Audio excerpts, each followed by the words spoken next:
इस समय पतझड़ का मौसम चल रहा है। बहुत सारी पत्तियां इकट्ठी हो गई हैं।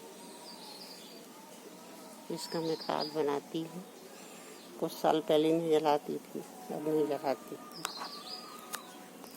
और इसको पौधों के नीचे भी बिछाने से उनमें नमी बनी रहती है, सूखते नहीं हैं। गमलों में भी थोड़ा सा परत बिछा दें, इससे अच्छा रहता है, पौधों को गर्मी नहीं लगती। तो देखिए कितनी सारी पत्तियाँ इकट्ठा हुई।